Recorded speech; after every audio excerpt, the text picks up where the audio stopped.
さあ、菅原さん。はい。もう16回目でございます。16回目。16回目。うん。なんか今目の前に、うん。これあれですか、どなたかからの差し入れのカステラかなんか。言われてみればそうだね。カステラに見えるな。おー。これさ、カステラじゃなくて、ここ見るとよく、ちょっと見えるかなこれ。プラの。はいはいはい。ね。タックルボックスメーカーですね。そう、タックルボックスメーカーの、プラノが作ったタックルケースなのよ。はい。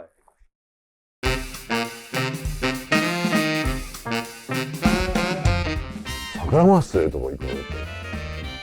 これをんでこぎまくって、ボロボロになって帰ってきた。この番組はご覧の仲間の提供でお送りします。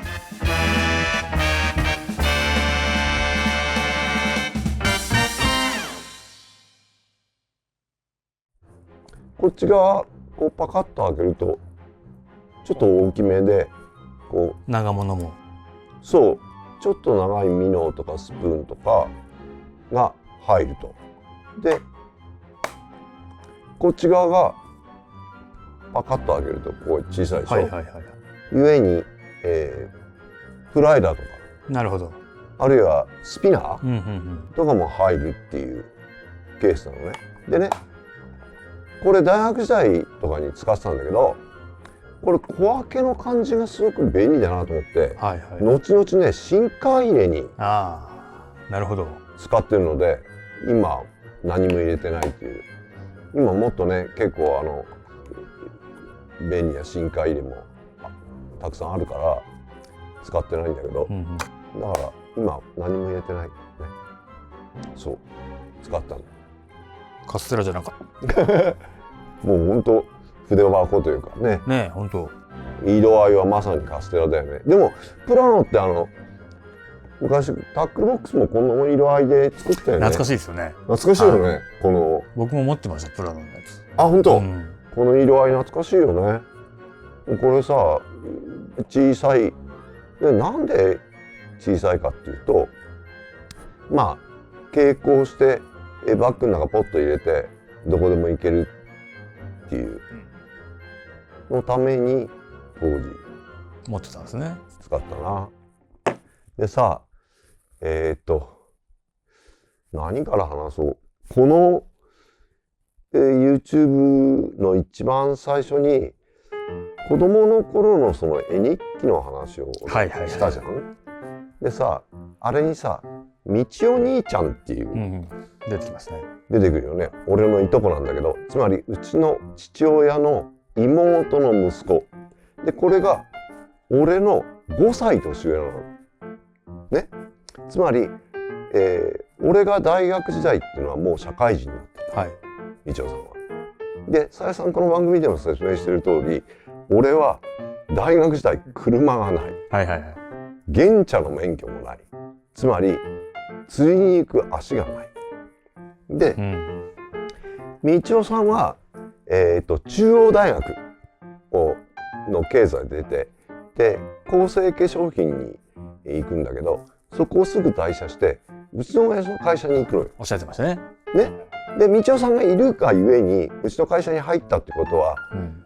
俺の椅子はねえなと思ってで俺はそのうちの親父の会社とは無縁の役者の道を進んでいくわけだけどかといって俺とみちおさんの仲っていうのは全然険悪じゃなくてもう彼は俺のことを弟分のよううんうんにし俺も要するに5歳年上だからまあ、ちょうど兄貴みたいなもんですね。そうだよね。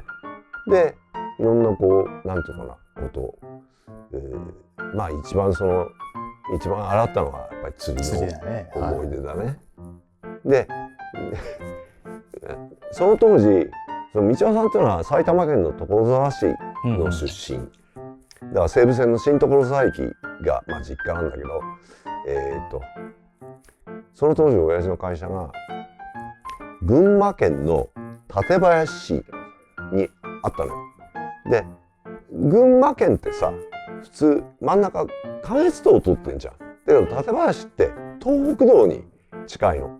だから利根川をこっちから東京から行くと利根川を渡ったところのすぐ右側にうちの親父の会社の親会社である飛島建設の館林資材センター、館林工場ってのがあったのね。でそこで道夫さん働いてると。ゆえに道夫さんって館林に住んでたから、俺は電車で館林まで行って館林で道夫さんが運転する車に乗ってああ、なるほど。東北道の各地にまあ釣りに行くようになるわけだ、大学時代。そうでその時に電車で行ってちょうどいいですね。そうなるほど。道夫さんのその車であちこち行くのにまあ持ってったのがこのケースと。まあ、必要最低限入りますよね。そううん。じゃあどこに行くかっていうと、一番お手軽だったのが、はいお手軽って言い方はどうかな、この東小谷湖はいはいはいはい。ね。群馬住んでんじゃないのって言うかもしれないけど、その道夫さんがね、だけど東北道で釣りに行くから、このそう栃木県塩田町、これ荒川水系なんだよね。ちょっと意外ですよね。そう、うん。鬼怒川とかさじゃではないんです。なくて利根川とかじゃなくて荒川水系の、はいはいはい。だから正式には西荒川ダムってっていうダムの湖なんですね。湖でさ、ここ東小谷湖特別漁場管理事務所っていうのが、管理してて、で当時ね、まあ今は結構あちこちでやってるけど、そのニジマスを放流してツアーすると。他の行ったことある？東小谷。まあ取材では何度かありますね。あそこさ、はそんなでかくないけどレンタルボートとい。かあって、ありますね。ワカサギ釣りができたりとか、ね、いいですよね。ビギナーさんにも楽しめる。行きやすいしね。そうそうそうそうなのよ。で東小谷湖ニジマス話してるって言うから行ってみねえみたいな感じで道夫さんと行くわけで、行って着いたらそんな大きくねえんだなと思って、要するに東小谷湖ですからね。とはいえそんなに大きくねえ、これおかっぱりで十分だなと思って、で道夫さんと一緒にそのおかっぱりでニジマス釣ったりなんか釣って、遊んで、でそれをその、家に持って帰ってきて、道夫さん独身だからさ当然まあもうちょっと話したけど、その千早マス釣り場ですっかり俺ニジマス仕入れた仕入れ料理に慣れてるじゃん。だからそこでさばいて、で道夫さんと一緒に食うみたいながこの東小谷湖。そうそうそう。ここに詳しい地図があるわ。こんなねフィールドマップ。そう湖なんだけどね。これあれですね、東小谷湖さんのホームページから、そうそうそう、お借りしました。はいはい。この管理事務所のちょうど真ん中ぐらいにあって、多分ねもうほんとこの辺で駐車場も当時はあって、この辺でおかっぱりでキャスティングして、で放流したニジマスをね釣って遊んでたっていうのが1980何年3年ぐらいだと思う。そうか、東北道はね、その辺はもう通ってますもんね。そう当時でもね。でもね、やっぱり俺の中ではさ、当時そのまずそのニジマスはさ、もうね、その神奈川だからさ、芦ノ湖で釣ったり、あるいは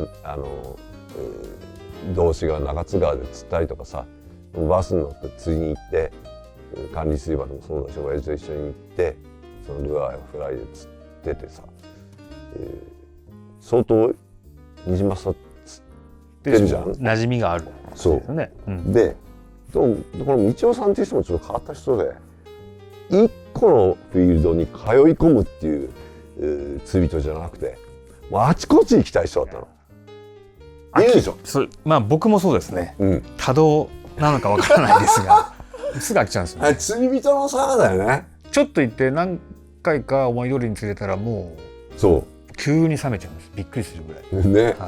それで俺はそのニジマスはもういいなーなんて、まあ多分当時こぼしたんだと思うんですね。はいはいはい。そしたら道夫さんがだったらそのサクラマスが釣れるとこ行こうぜっていうわけよ。ヤマメじゃなくて、はいはい。サクラマス釣れるとこ行こうよって。で、あるいはでかいイワナも釣れるかもっていうんで、はい。次に行ったのが川俣ダム。攻めましたね。そう、ちょっとこれはもう探検ですね、もうね。そうなんだよ。鬼怒川本流の、はいはいはい。ね。でここにまあご案内の通りここだったらさ、うん。このいわゆる今でいうところのランドロック型っていうの、考古型のね。桜マスです。要するに鬼怒川本流からこの川俣ダムに降りる考古型の大型の桜マス。サクラマス、つまりヤマメがちゃんと、でかくなったでかくなって。湖を海のように利用してでかくなったサクラマスがいるだろうとはいはいはい。いうんでまあいかわけいいですね。でね、こう見るとそんなあれなんだけどさ、やっぱりそこは山あいのダム湖で結構急峻なそう、わけ険しいですよね。ね。でおかっぱりできるところはないと。上に、まあ、ボートを借りていくわけなるほど。ね。で当初の計画はこの鬼怒川本流のこのバックウォーターからさらに奥に行くと、ここにさ夫婦淵休憩所って書いてあるじゃん。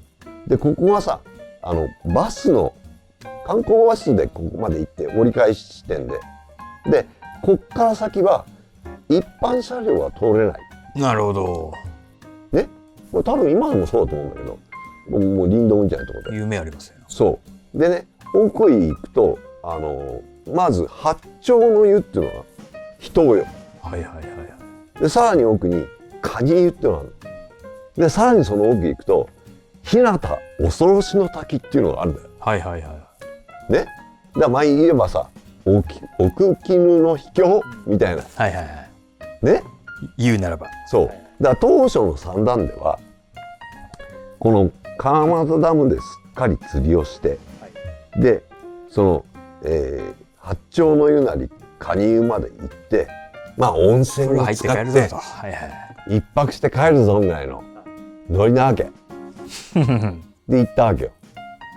でね、まあ行ったらさ釣れたんだよ。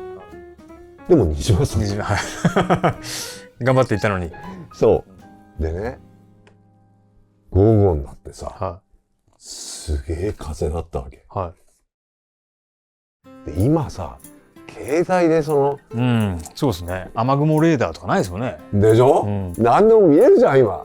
もうなんなら10分先20分先のさその天気の状態まで、正確に分かるはい時代だけどさ、当時はさもう電話で聞くとかさ気象情報ね、北北東の風風力いくつみたいなでしょ。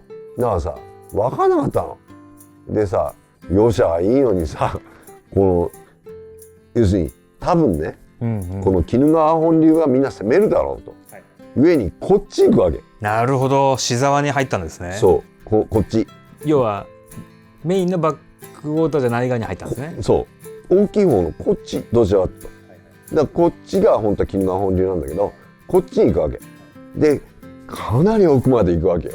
攻めたんですね。そうしたらさすげえ風が強くなって帰れないわけよね。おっかないですね。それでいわゆるもう井の頭公園にもあるような手漕ぎボート、はいはい、もういわゆるローボートですよね。そう、うん、で俺身長175センチだけど道夫さんって身長185あったの、はいはい、俺より10センチもでかいの。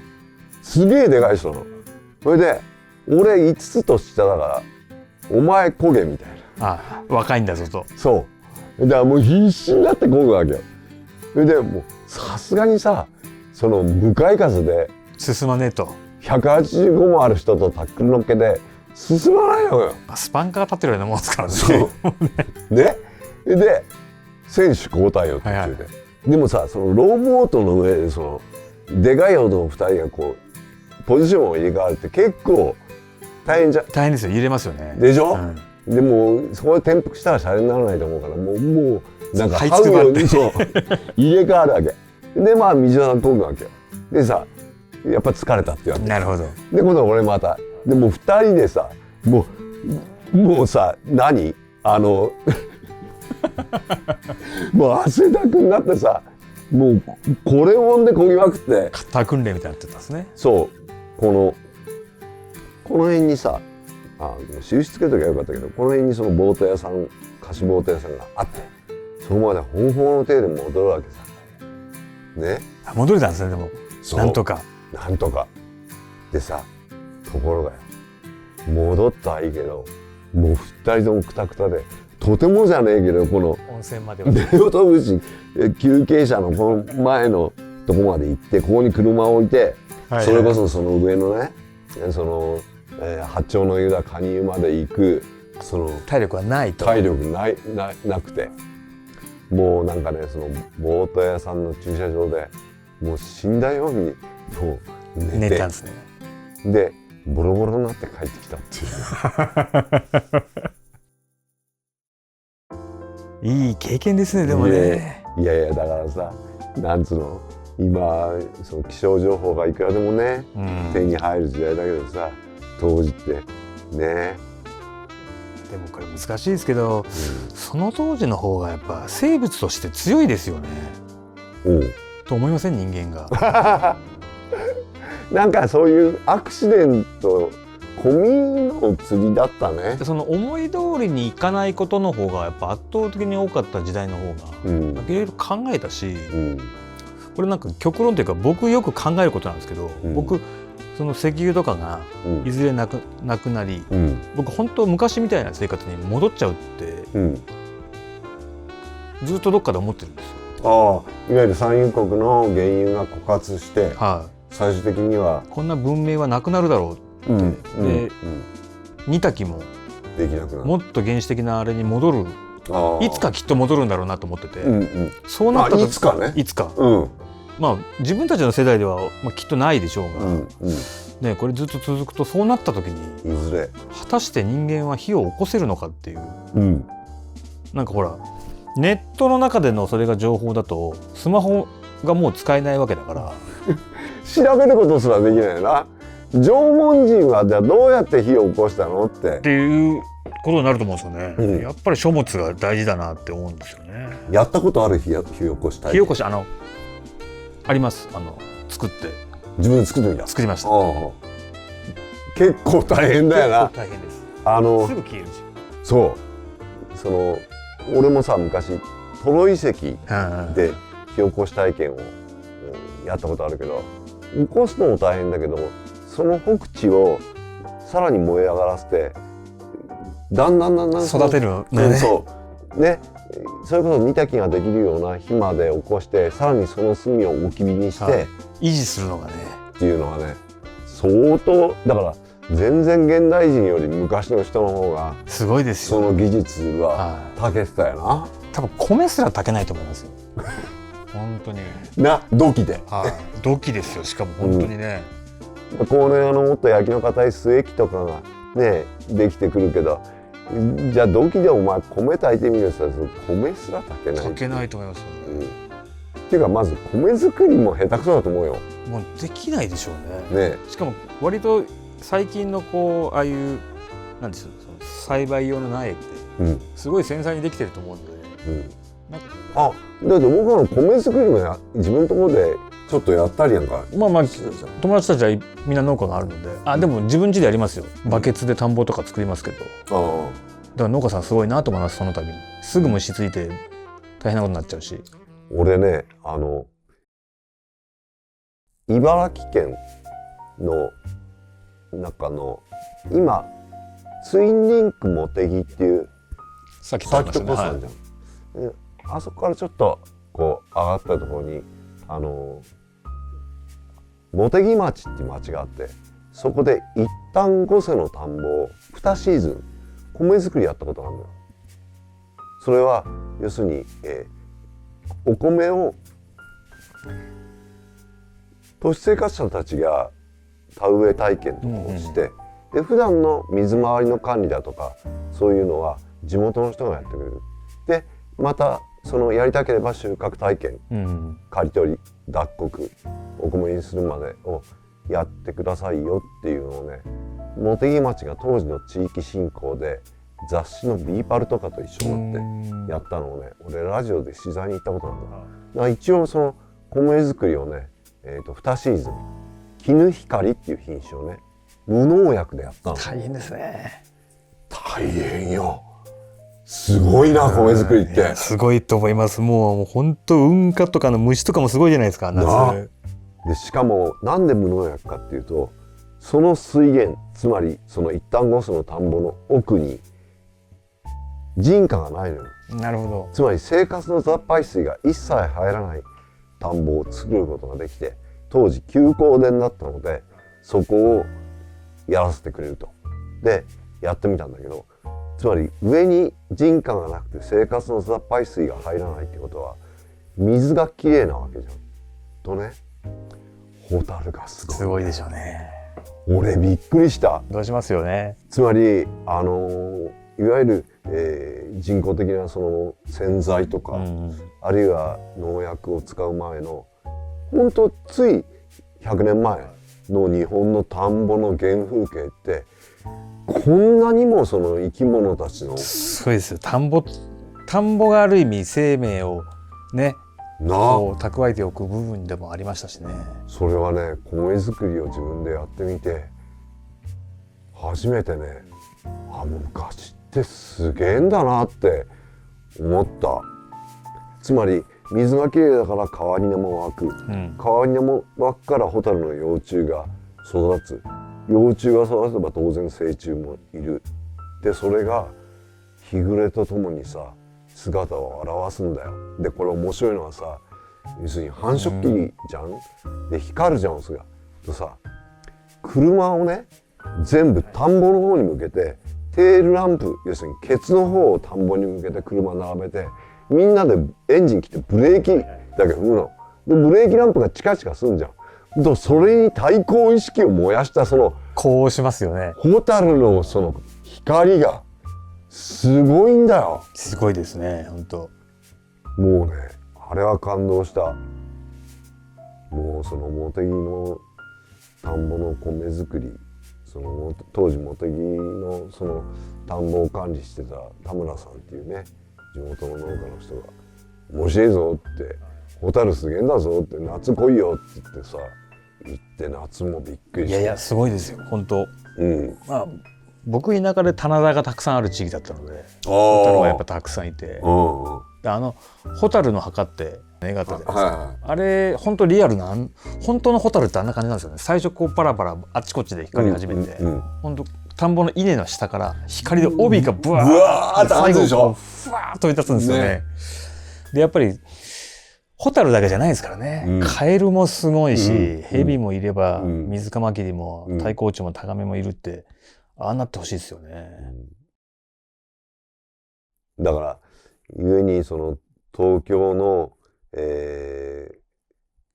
いわゆる観光って言ったらいいのかな、見せ物としてのその捕獲してきたホタルをいっぱい、あるそのエリア庭園とかに放して見せるっていうんじゃなくて、もう数が違うでしょ。違います。顔にももうこうまとわりつくぐらい飛んできますしね。本当に。まあアトラクションじゃないですからね。そう、彼らにも意志があって、すごい。でもそういうのを見てほしいし、でも僕でも楽観視してますけどね。いずれそうなる。もういずれ人が減れば、勝手に生き物たちは戻ってくると思うし、それこそ僕こういうボックスの中にホタルとか入れてましたもん。こう透けてるからね。透けてるんでそれこそフィルムケースとかによく入れてました。なんてことはないんですけど、別にホタルなんて、そうね、カブトムシとかクワガタもそうだけど、ホームセンターで買うもんじゃねえぞっていうのはねありますよね。そうだね。昔のなんか釣りを思い出すと、そんな昔の日本の原風景も想起できるという、そんなお話でした。はい、ありがとうございました。